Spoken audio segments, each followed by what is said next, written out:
Hi everybody, welcome back to my YouTube channel. This is Nandini this side, and today's video is not going to be any product review, but I'm going to talk about a very important topic which I was thinking from a long time.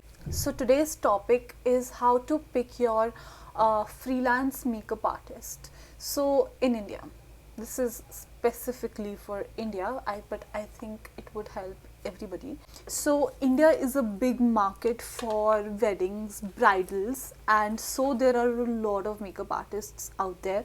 I know it's crazy out there, and there are so many options, and with so many options there are a lot of scams, a lot of scams on both sides, the clients as well as the makeup artists, because I have personally been scammed so many times.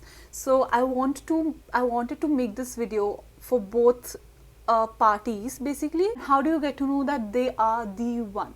So first of all, pick a budget. That's right, I think you should have a budget in your mind first, that I want to spend this amount of money and not more than that, not less than that. If you're somebody who wants an extraordinary performance, I think you should have that kind of a budget. But I think in India the basic budget should be around 25,000 to anywhere between 45,000. It's all right if your budget is even less, because there are a lot of makeup artists working from 15,000 to 25,000 as well. I think a budget between 25 to 45 is enough, but again, it's completely up to you. You can even go for makeup artists who are charging 10,000, 15,000, 20,000, 25,000. It just depends, up to you. Not a judgment here, and nothing is right or wrong, because end of the day it's your choice and you have to pay it. So nothing is right or wrong, it's just your choice. So after deciding a budget, you need to shortlist a couple of makeup artists. Now, since it's a big industry and you have so many options, you do not get confused by talking to 20 people, 20 artists, because it's just gonna leave you in a very bad place. So I think the ideal number of shortlisted artists should be anywhere between 3 to 5, and 5 is max. Now getting on to the shortlist part. How do you shortlist those 3 to 5 artists? You can ask for your friends' references who have recently gotten married, and if you liked their look, you can contact them. Secondly, wedding platforms are also very helpful in that matter, because they work on your budgets and they're all free of costs in India. One of my favorite wedding platforms is Good. So Good, Wedding Bazaar, Shadi Saga, Wedding Wire, there are so many wedding platforms. So I think you can just pick up a good wedding platform. There you can shortlist. There are so many vendors. Just put in your budget and your city, and you will have a lot of makeup artists.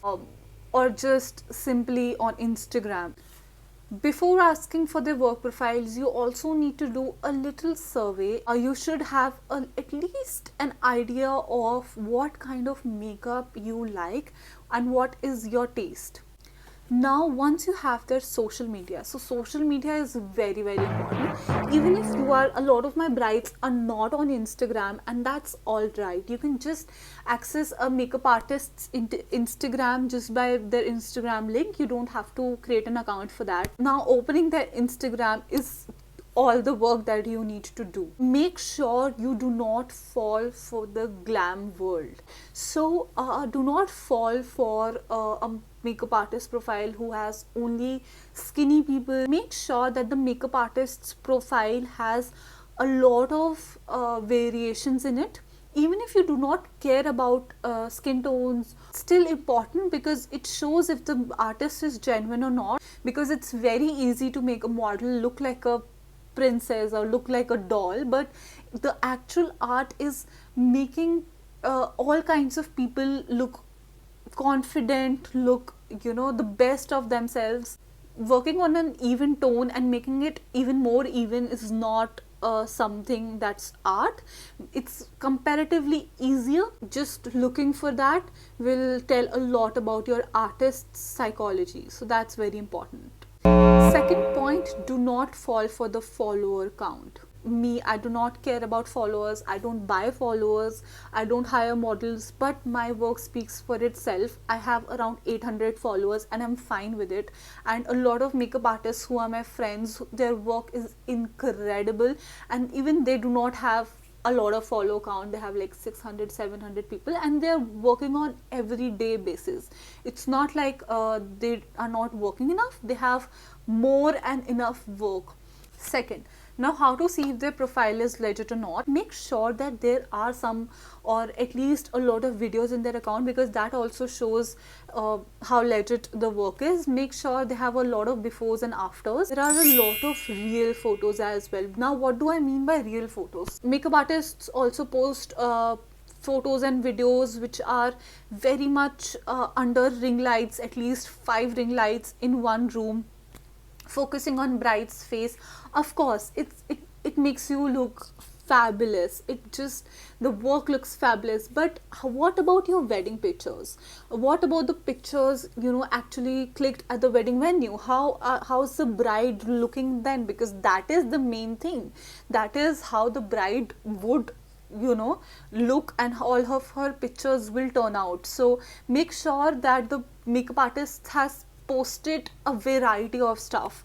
They've also posted the ring light photos, but also the bride's original photos, how she looked at the venue, because that is the main thing. Once all of these things have been taken care of, you can select their profile and contact them. You have an open conversation about them, either on call or on text, but I think a call should be good. So it's very important for them to match your taste, because I have had like approximately 2 bizarre experiences where the client told me that I'm not matching her taste, but she booked me, right? And she should have seen what kind of makeup I do and what kind of makeup she is asking for me to do.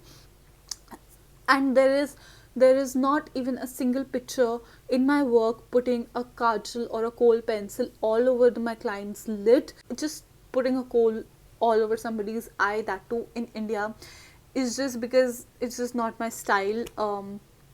I avoid doing that, and we both faced a lot of issues, and she did not even pay me.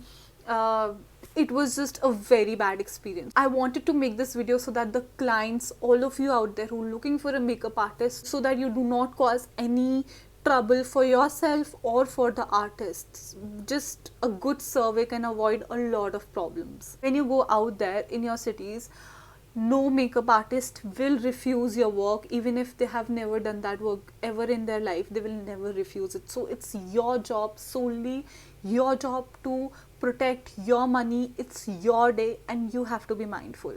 No makeup artist is just work for them. They'll do it and they'll leave. They'll have the money, they'll leave, but your day will be ruined. So you have to be mindful of these points. Back to having an open conversation. If you can share all the references images before their wedding, I personally love it. I cannot work if the client doesn't share the references images, even if they pick from my work, Pinterest, Google. I am very much comfortable. If there's something that cannot be achieved, I'm very open about it, that ma'am, this cannot be achieved, this because your skin tones are different.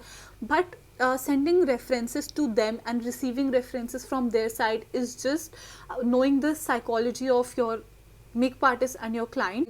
And sending references is not about copying it exactly. Nothing can be exact. Even if I do exact makeup on 2 different people, it's gonna turn out completely different, because there are a lot of skin types, lot of skin tones. So no 2 faces are same until and unless it's a twin thing. Or if you are somebody who just doesn't know it yet, then you just tell the makeup artist that I trust you, you can do whatever you want with me. Have a conversation about money. Yes, important. If the money can be bargained or not. I think if somebody comes up to me and tell me I have this budget and I am not looking forward to, maybe the makeup artist can adjust to their budget, or ask if they can refer somebody from their team.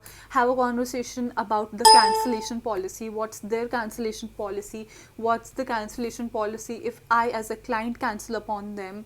and what's the travel cost, everything should be clear, and how much advance you need to pay, how much remaining balance is to be paid, and when it's need to be paid. Because end of the day, again, you don't want to be scammed.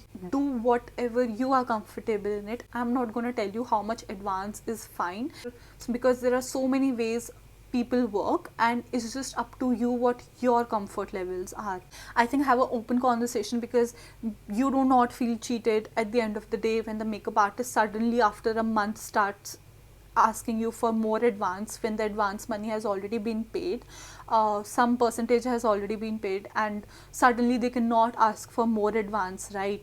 Or if they have that policy, some people have the policy of more advanced. Everything should be crystal clear so that there are no surprises. The surprises part, to avoid it completely, you should do that. Second, ask for what kind of eyelashes they'll be using, what kind of hair accessories are included, and what all is not included. Ask them very shamelessly that please tell me the hidden parts, please tell me what you have not included. I want to keep transparency. I always keep transparency with my client, and the amount that I have told, it never exceeds at the end of the booking, or even if it is, they are ready for it, like accessories, hair accessories, I've told that I do not include it, so the client is very much ready to pay for the hair accessories at the end of their booking. So that is one very important thing, transparency, because it will avoid every conflict in the end. And it's your wedding day, you do not want to fight or argue with your makeup artist. It's the last thing for your makeup artist to ruin your mood. This all can be easily prevented if you follow these few points, and I think this would sum up the video. This was it, and I will also leave my Instagram link below so you can check out my profile as well. So this was it.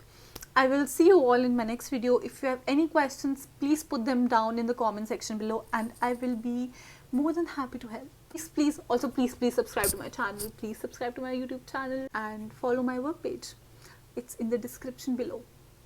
Thank you all. Bye bye.